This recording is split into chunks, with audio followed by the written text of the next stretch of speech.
नमस्ते दोस्तों, welcome back to your channel global outlook. हाल ही में इंडिया और चाइना के बीच अरुणाचल प्रदेश को लेके एक मेजर इशू रेज हुआ था। तो यूएसए उस इशू में इंडिया के पास खड़ा हुआ, मतलब यूएसए इंडिया के सपोर्ट में आया। तो अब बात करते हैं हम लोग इसी टॉपिक पे, लेकिन उससे पहले चैनल पे आए हैं तो can you like share and subscribe your own channel global outlook. तो हुआ ऐसा था कि चाइना ने अरुणाचल प्रदेश के कुछ हिस्से का नाम अचानक से चेंज कर दिया। और ये चाइना पहली बार कर रहा है ऐसा नहीं है, इसके पहले भी चाइना ऐसा बहुत बार कर चुका है। लेकिन इस बार कुछ डिफरेंट किया है चाइना ने कि पहले जो ये नाम चेंज होता था वो इतना ऑफिशियली नहीं होता था, मतलब इतना डॉक्यूमेंटेड नहीं होता था। लेकिन इस बार एक प्रॉपर डॉक्यूमेंट चाइना रिलीज किया है मैंडरीन लैंग्वेज में, जो कि चाइना की मोस्ट स्पोकन लैंग्वेज है। और इस डॉक्यूमेंट में अरुणाचल प्रदेश का बहुत सारा हिस्सा ऐसा है जिसका नाम चाइना चेंज किया है।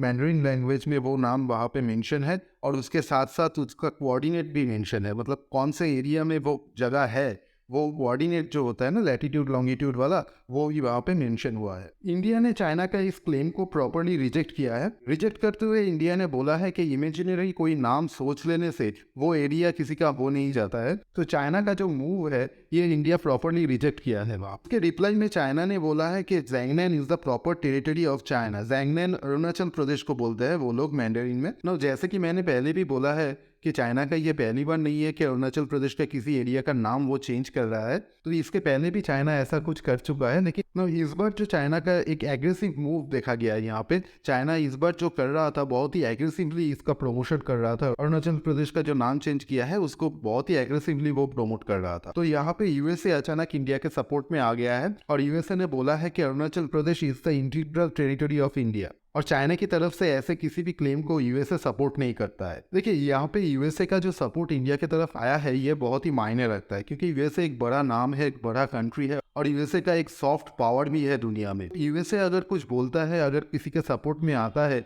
तो उसका एक मायने दुनिया में बनता है। लेकिन यहाँ पे एक चीज नोटिस करने वाला है कि रशिया कितना डिपेंडेंट हो चुका है चाइना के ऊपर, क्योंकि रशिया की तरफ से एक भी स्टेटमेंट नहीं आया इसके अगेंस्ट पे। आप लोगों को पता होगा कि रशिया इंडिया का रिलेशनशिप कितना क्लोज है और रशिया जब मुसीबत में था तो इंडिया बहुत सारा सपोर्ट भी भेजा है रशिया पे। हाँ, वहाँ पे इंडिया का भी फायदा था ये मैं मानता हूँ, लेकिन उसके बाद भी रशिया को बहुत सारा मतलब ग्लोबल प्रेशर को झेलते हुए इंडिया ने बहुत सारा सपोर्ट भेजा है रशिया। यहाँ पे देखा जाए तो रशिया बहुत ज़्यादा इंडिपेंडेंट हो गया है चाइना के ऊपर और रशिया अभी कुछ भी स्टेटमेंट चाइना के अगेंस्ट में नहीं दे पाए। और इन फ्यूचर भी आप देख पाओगे कि अरुणाचल प्रदेश हो गया या फिर किसी भी डिस्प्यूटेड टेरिटरी जो चाइना के साथ हम लोगों का है, वहाँ पे अगर कोई भी प्रॉब्लम रेज होता है वहाँ पे रशिया कभी भी कुछ नहीं बोलेगा। Russia will prefer to keep mum over there. अभी यूएसए का स्टेटमेंट आने के बाद चाइना ने एक अजीब सा मूव चला है यहाँ पे। चाइना ने क्या किया है, इंडिया के जितना भी जर्नलिस्ट है जो कि नॉर्मली चाइना में विजिट करता रहता है रिपोर्टिंग के लिए, तो वहाँ पे चाइना ने उन सब का वीजा को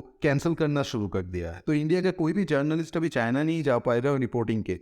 तो अभी हम लोग थोड़ा सा देख लेते हैं, थोड़ा सा समझ लेते हैं कि ऐसा अचानक से क्या हो गया कि चाइना यहाँ पे ये मूव लेने के लिए मजबूर हो गया। तो आप सबको पता ही होगा कि सितंबर 2023 में इस बार इंडिया G20 समिट को होस्ट कर रहा है। तो G20 समिट का जो मेगा मीटिंग होगा वो तो सितंबर में होगा, लेकिन उसके पहले बहुत सारा छोटा छोटा मीटिंग वैसे इंडिया में बहुत सारी जगह पे हो रहा है। उसमें से अरुणाचल प्रदेश में भी इंडिया ने G20 समिट का एक मीटिंग अरेंज किया था और ऑब्वियस सी बात है कि चाइना ने उस मीटिंग को रिजेक्ट किया है, वहां पे चाइना प्रेजेंट नहीं। लेकिन G20 के बाकी सारे देशों का जो रिप्रेजेंटेटिव है वो तो सब प्रेजेंट थे वहां पे अरुणाचल प्रदेश की मीटिंग में। यहाँ पे आप लोग देख पाओगे कि अरुणाचल प्रदेश में इंडिया ने जो G20 का मीटिंग होस्ट किया था, वहां पे इंडिया ने पूरी तरह से अरुणाचल प्रदेश का जो कल्चर है उसे मेंशन करने की कोशिश किया है। वहां पे इंडिया ने पूरी तरह से अरुणाचल प्रदेश का जो कल्चर है उसे शो करने की कोशिश किया है। अरुणाचल प्रदेश का कल्चर बोल लीजिए, हिस्ट्री बोल लीजिए, इवन के वहाँ का जो लोकल मैन्युफैक्चरिंग है उसे भी शो किया गया। पहले इंडिया में नॉर्मली क्या देखा जाता था कि नॉर्थ ईस्ट थोड़ा सा मेनलैंड इंडिया से कटा हुआ ही रहता था,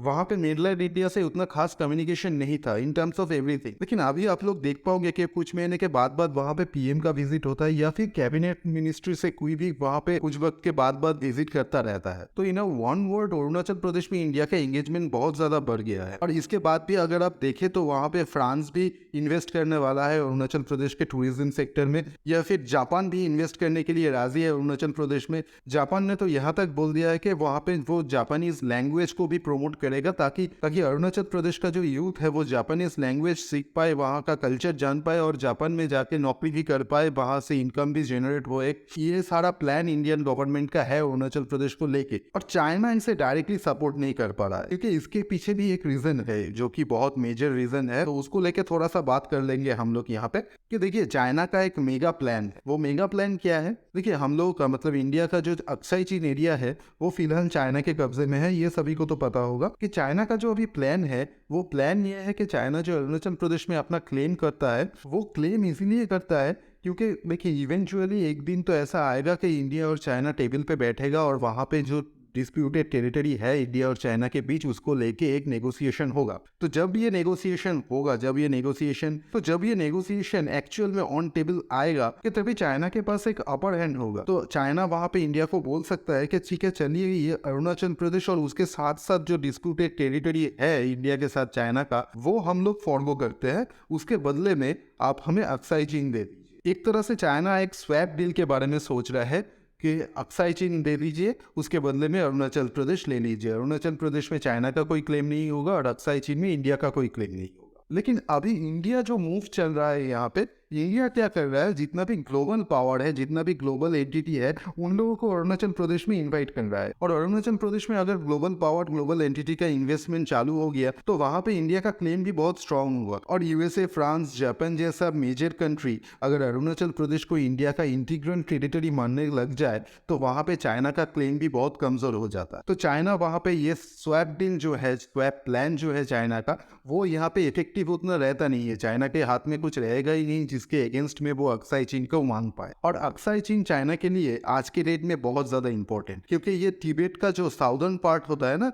ये साउदर्न पार्ट को अक्साई चीन के साथ ही कनेक्ट होता है। मतलब यहाँ पे जो ज़ेंजियांग प्रोविंस है चाइना का, मतलब तिब्बत का, तो ये तिब्बत के साथ कनेक्ट होता है थ्रू अक्साई चीन। तो यहाँ पे चाइना ने सड़क भी बनाया हुआ है अक्साई चीन के ऊपर। तो अगर ये एरिया चाइना के हाथ से चला जाता है, मतलब अक्साई चीन अगर चाइना के हाथ से चला जाता है तो ये एक मेजर स्ट्रेटेजिकल लॉस होगा चाइना के लिए, और चाइना ये बिल्कुल भी चाहता नहीं है। तो यही रीजन है कि चाइना हर रोज नया टेक्निक को इन्वेंट करता है। मतलब कभी नाम चेंज हो गया, कभी सोल्जर भेजना हो गया, तो ऐसा नया टेक्निक को इन्वेंट करता रहता है अरुणाचल प्रदेश में अपना क्लेम को एस्टेब्लिश करने के लिए। तो यहाँ पे आप लोग मुझे बोलिए कि आपका थॉट क्या है, आप लोग क्या सोचते हैं इस टॉपिक के ऊपर। क्या इंडिया को अक्साई चीन में जैसे चाइना अरुणाचल प्रदेश में अपना क्लेम कर, इंडिया को भी क्या अक्साई चीन में अपना क्लेम जाहिर करना चाहिए ऐसे ही? तो ये सब थॉट जो आपके दिमाग में आ रहा है ये मुझे प्लीज शेयर कीजिए कॉमेंट सेक्शन में। वीडियो अगर इन्फॉर्मेटिव लगा हो तो लाइक एंड शेयर कीजिए, चैनल को सब्सक्राइब जरूर कीजिएगा। मिलते हैं हम लोग नेक्स्ट वीडियो में।